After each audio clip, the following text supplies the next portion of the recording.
ভাৰত চৰকাৰক নজনোৱাকৈ আমাৰ শত্ৰু ৰাষ্ট্ৰ পাকিস্তানত যদি মনে মনে গৈছে তেতিয়াহ'লে গৌৰৱ গগৈ গ্ৰেপ্তাৰ কৰি দিব লাগে আৰু ফাঁচি দি দিব লাগে। তেওঁৰ ফবিয়া হৈছে গৌৰৱ গগৈক লৈ পেলাই। তেওঁ ৰাতি বোলে গৌৰৱ গগৈৰ সপোন দেখে।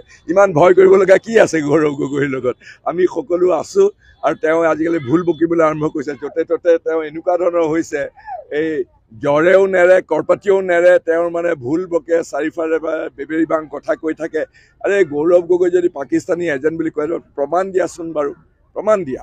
আৰু গৌৰৱ গগৈৰ নিচিনা আমাৰ এজন সম্ভাৱনাপূৰ্ণ কংগ্ৰেছৰ এজন নেতা, সেই নেতাজনক এনেধৰণে মিছা অপবাদ জাপি দি পেলাই কৰিলেও অসমৰ ৰাইজে হিমন্ত বিশ্ব শৰ্মাৰ এই অপবাদ কেতিয়াও গ্ৰহণ নকৰে, বৰঞ্চ তেওঁক এইটো বুমেৰাং হ'ব তেওঁৰ ওপৰত।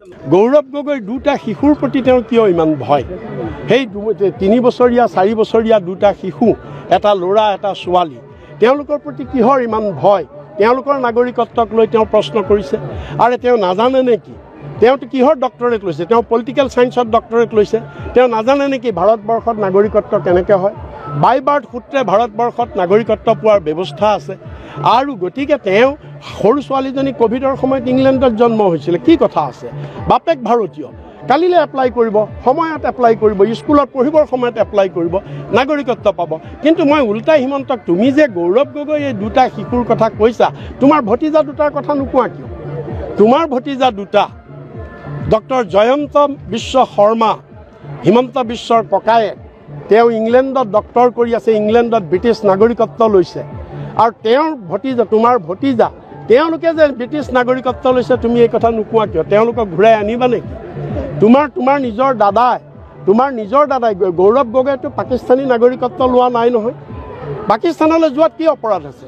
গৈছে। মই এতিয়াও কৈছোঁ, যদি ভাৰত বিৰোধী তাত কাম কৰিছে দিব শাস্তি। অমিত শ্বাহে দিব, প্ৰধানমন্ত্ৰীয়ে দিব, আমাৰ দেশে দিব তাৰ কাৰণে শাস্তি।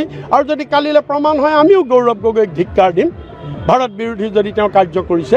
কিন্তু তুমি এইবিলাক তালফাল লগোৱা কথা তুমি কৈ পঞ্চায়ত নিৰ্বাচনটোত তুমি মূল ইছ্যুৰ পৰা কিয় আঁতৰি আহিছা? আৰু মহিলাৰ কথাটো মই খোলাকেই কৈছোঁ। আটাইতকৈ যদি কংগ্ৰেছৰ দিনত মহিলাই যদি বক্ৰপথৰে চাকৰি লৈছিল, আটাইতকৈ হায়েষ্ট চাকৰি জালুকবাৰীত লৈছিলে, ৰেকৰ্ডত আছে। তেওঁ স্বাস্থ্য বিভাগৰ মন্ত্ৰী, তেওঁ শিক্ষা বিভাগৰ মন্ত্ৰী, মই ভাষণতো কৈছোঁ। আৰু তেওঁ 15 বছৰ অসমৰ মন্ত্ৰী আছিলে, তেওঁৰ হাতেদিয়ে চবেই চাকৰি লৈছে। গতিকে বক্ৰপথ যদি কিবা যাতে তেওঁহে বুজি পাব, আমিতো বুজি নাপাওঁ, তেওঁ বুজি পাব, সেইটো আমিতো বুজি নাপাওঁ। এইবিলাক আপোনালোকৰ নিউজ লাইফেও পাকিস্তানলৈ যাব পাৰে, নিউজ লাইফৰ সাংবাদিক এজনেও পাৰে, আৰু নৰেন্দ্ৰ মোদীয়েও পাৰে, হিমন্ত বিশ্ব শৰ্মাই পাৰে। নৰেন্দ্ৰ মোদীয়ে গৈ বিৰিয়ানী খাই অহা নাই জানো? নৰেন্দ্ৰ মোদীয়ে যদি পাকিস্তানত গৈ বিৰিয়ানী খাব পাৰে, অন্য সাধাৰণ মানুহ এজনে পাকিস্তানত গৈ কিয় ফুৰিব নোৱাৰে? গোপনে যাব নোৱাৰে। গোপনে যদি যায় তেতিয়াহ'লে তেওঁ পাছপৰ্টখন লুকুৱাই তলে তলে তেওঁ কি হ'ব লাগিব? সীমাত চুৰ কৰি পলাই যাব লাগিব। যদি পাছপৰ্ট লৈ গৈছে তেতিয়াহ'লে সেইটো গোপন নহয়। যদি ভিজা লৈ যায় তেতিয়াহ'লে গোপন নহয়। যদি ভিজা নলৈ, পাছপৰ্ট নোলোৱাকৈ যদি গৌৰৱ গগৈ গৈছে, তেতিয়াহ'লে গৌৰৱ গগৈ গ্ৰেপ্তাৰ কৰিব লাগে। কেলে মুখ্যমন্ত্ৰীয়ে এনেই চালে বেৰে কোবাই থাকিব লাগে? চালে বেৰে কোৱা কথা SIT কি দৰকাৰ? যদি প্ৰমাণ পালে যে গৌৰৱ গগৈ ভাৰত চৰকাৰক নজনোৱাকৈ আমাৰ শত্ৰু ৰাষ্ট্ৰ পাকিস্তানত যদি মনে মনে গৈছে, তেতিয়াহ'লে গৌৰৱ গগৈ গ্ৰেপ্তাৰ কৰি দিব লাগে আৰু ফাঁচি দি দিব লাগে। সেইটো নকৰি হিমন্ত বিশ্ব শৰ্মাই আজি এটা, কাইলৈ এটা নাটক, এইখন মানে চিৰিয়েল, এই ভ্ৰাম্যমান থিয়েটাৰৰ যে চিৰিয়েলবিলাক, এই কি কয়, এই আটাইতকৈ দীঘল চিৰিয়েলখন কি? যোধা আকবৰ। আৰু অসমৰ এখন কি? এই নহয় ভাড়াঘৰ নহয়, এইখন যে এই বেহাৰবাৰী আউটপোষ্ট। বেহাৰবাৰী আউটপোষ্টৰ নিচিনা কৰি থাকি কি লাভ আছে? যদি সঁচাকৈ গৌৰৱ গগৈ 2 নম্বৰী কৰি গৈছে, তেতিয়াহ'লে তেওঁ গ্ৰেপ্তাৰ কৰক। আৰু যদি গৌৰৱ গগৈ সঁচাকৈ তাতে পাকিস্তানক ভাৰতৰ কিবা গোপন তথ্য দিছে, তেওঁক গ্ৰেপ্তাৰ কৰক, তেওঁক ফাঁচি দিয়ক। কিন্তু সেইটোকে নকৰি যদি পাছপৰ্ট লৈ গৈছে, যদি ভিছা লৈ গৈছে, যদি ভাৰত চৰকাৰ পাছপৰ্ট লৈ যোৱা মানে ভাৰত চৰকাৰৰ অনুমতি লৈ যোৱা, বুজিছেনে নাই? যদি গৈছে তেতিয়াহ'লে ডেফিনেটলি তেওঁক একো কৰিব নোৱাৰোঁ, যদিহে তেওঁ 2 নম্বৰী কাম কৰা নাই। সেইটো মোক কৈ থাকিলে কি হ'ব? আপোনালোকৰ নিউজ লাইভক কৈ থাকিলে কি হ'ব? তেওঁ ডাইৰেক্টলি তেওঁ মুখ্যমন্ত্ৰী তেওঁক গ্ৰেপ্তাৰ কৰি দিয়ক।